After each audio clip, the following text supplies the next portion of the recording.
Assalamualaikum warahmatullahi wabarakatuh. Perkenalkan, nama saya Aulia Mudi Hasani Afifah. Di sini saya akan menjelaskan materi mengenai profil pelajar Pancasila. Pelajar Indonesia merupakan pelajar sepanjang hayat yang kompeten, berkarakter, dan berperilaku sesuai nilai-nilai Pancasila menjadi salah satu atribut yang dinyatakan dalam profil pelajar Pancasila. Nah, apa sih profil pelajar Pancasila itu?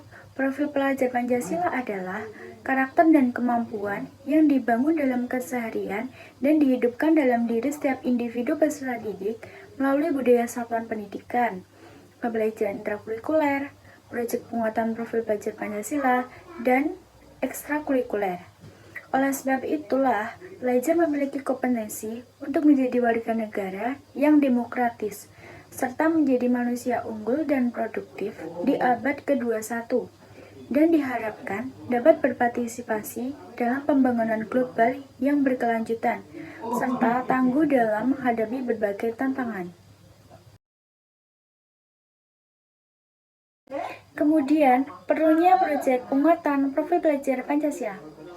Sebagai salah satu sarana pencapaian profil pelajar Pancasila memberikan kesempatan kepada peserta didik untuk mengalami pengetahuan sebagai proses penguatan karakter sekaligus kesempatan untuk belajar dari lingkungan sekitarnya. Nah, dalam kegiatan profil ini, peserta didik memiliki kesempatan untuk mempelajari tema-tema atau isu penting seperti perubahan iklim, anti-radikalisme, kesehatan mental, budaya, wirausaha, teknologi, dan kehidupan berdemokrasi, sehingga peserta didik dapat melakukan aksi nyata dalam menjawab isu-isu tersebut sesuai dengan tahapan belajar dan kebutuhannya. Kemudian ada dimensi profil pelajar Pancasila. Selain itu, pelajar Indonesia yang kompeten adalah pelajar yang memiliki 6 dimensi, sehingga upaya mewujudkan profil pelajar Pancasila ini terbangun secara optimal dan seimbang dirumuskan menjadi 6 dimensi kunci. Keenam dimensi tersebut adalah yang pertama, beriman dan bertakwa kepada Tuhan Yang Maha Esa dan berakhlak mulia. Pelajar yang berakhlak dan memiliki hubungan yang baik dengan Tuhan Yang Maha Esa, serta dapat memahami ajaran agama sesuai kepercayaannya dan dapat diterapkan dalam kehidupan sehari-hari. Yang kedua yaitu berkebinekaan global.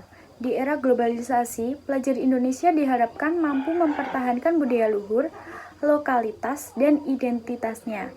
Kemudian ada mandiri. Pelajar Indonesia yang bertanggung jawab atas sebuah proses dan hasil belajarnya. Peserta didik yang selalu sadar akan kebutuhan dan kekurangannya. Prinsip-prinsip proyek penguatan profil pelajar Pancasila. Ada 4. Yang pertama, holistik. Holistik bermakna memandang sesuatu secara utuh dan menyeluruh, tidak parsial atau terpisah-pisah.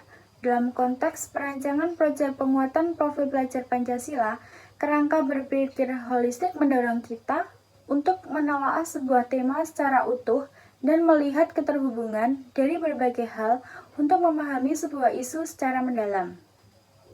Yang kedua yaitu kontekstual. Prinsip ini berkaitan dengan upaya mendasarkan kegiatan pembelajaran pada pengalaman nyata yang dihadapi dalam keseharian. Prinsip ini mendorong pendidik dan peserta didik untuk dapat menjadikan lingkungan sekitar dan realitas kehidupan sehari-hari sebagai bahan utama pembelajaran. Yang ketiga yaitu berpusat pada peserta didik. Berpusat pada peserta didik berkaitan dengan skema pembelajaran yang mendorong peserta didik untuk menjadi subjek pembelajaran yang aktif mengelola proses belajarnya secara mandiri, termasuk memiliki kesempatan memilih dan mengusulkan topik proyek profil sesuai minatnya. Pendidik diharapkan dapat mengurangi peran sebagai aktor utama kegiatan belajar mengajar yang menjelaskan banyak materi dan memberikan banyak instruksi. Yang terakhir yaitu eksploratif. Prinsip eksploratif ini berkaitan dengan semangat untuk membuka ruang yang lebar bagi proses pengembangan diri dan inquiry, baik terstruktur maupun bebas.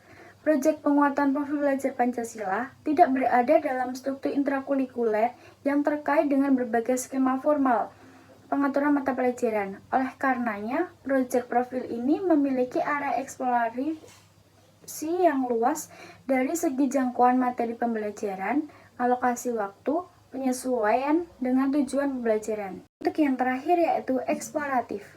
Prinsip eksploratif berkaitan dengan semangat untuk membuka ruang yang lebar bagi proses pengembangan diri dan inquiry, baik terstruktur maupun bebas.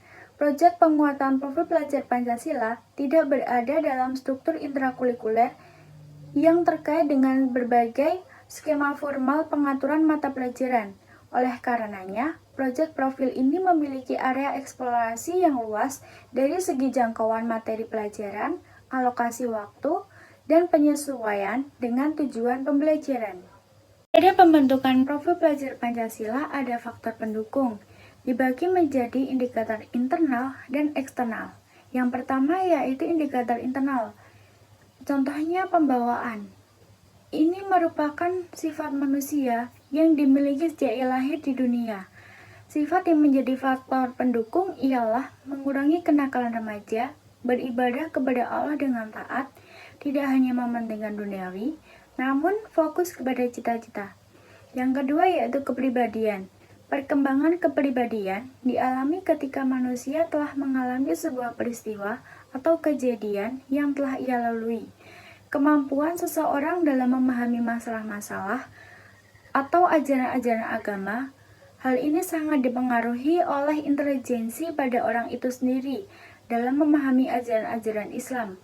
Kepribadian dengan faktor pendukung contohnya sopan, tekun, disiplin, dan rajin. Selanjutnya yaitu indikator eksternal. Yang pertama keluarga. Contoh keluarga sebagai faktor pendorong yaitu memperhatikan anak tentang pendidikannya, selalu mendukung keputusan anak jika baik untuk dirinya. Kemudian guru atau pendidik. Guru harus mampu menunjukkan akhlakul karimah dalam kehidupan sehari-hari. Karena peran dan pengaruh seorang pendidik ini terhadap peserta didik sangat kuat. Dan lingkungan. Faktor pendukung dalam lingkungan, jika lingkungan yang ditempati ini positif, maka mengarahkan anak untuk mempunyai sifat seperti nilai-nilai Pancasila. Faktor penghambat. Yang pertama, pada pembentukan profil pelajar Pancasila ini menyebabkan kurangnya suatu pemahaman yang disampaikan oleh pendidik. Terbatasnya waktu kegiatan belajar mengajar, substansi pelajaran yang minim, terbatasnya ilmu teknologi yang dilakukan oleh pendidik, kemudian minat pelajar yang sangat kurang terhadap mata pelajaran, dan sebagainya. Kemudian, solusi alternatif terhadap hambatan yang dihadapi dalam pembentukan profil pelajar Pancasila ini. Yang pertama, dengan mengikut sertakan guru mapel penggerak. Kemudian, dilaksanakan program pembiasaan keteladanan, bimbingan dan pendampingan oleh guru BK atau mapel. Kemudian, dilakukan program kerjasama dan koordinasi dengan guru mapel lain. Dan yang terakhir yaitu tidak terlalu meluangkan waktu untuk pergaulan kenakalan remaja dan lebih mendisiplinkan kegiatan yang efektif. Kemudian, tujuan profil pelajar Pancasila. Profil pelajar Pancasila ini memiliki tujuan utama yaitu terjaganya nilai luhur dan moral bangsa, kesiapan untuk menjadi warga dunia, perwujudan keadilan sosial, serta tercapainya kompetensi abad 21. Di jiwa dan perilaku sehari-hari, di dalam komunitas maupun profesi, kita harus memiliki profil pelajar Pancasila. Pelajar yang dimaksud di sini adalah SDM unggul yang merupakan pelajar sepanjang hayat yang memiliki kompetensi global dan berperilaku dan sesuai dengan nilai-nilai Pancasila. Nilai-nilai Pancasila tidak sekedar untuk dipahami saja, namun yang sangat penting dan bermanfaat ialah bagaimana mempraktekkan dalam kehidupan sehari-hari, baik di keluarga, masyarakat, maupun satuan pendidikan. Sekian video penjelasan dari saya, kurang lebihnya mohon maaf. Wassalamualaikum warahmatullahi wabarakatuh. Terima kasih.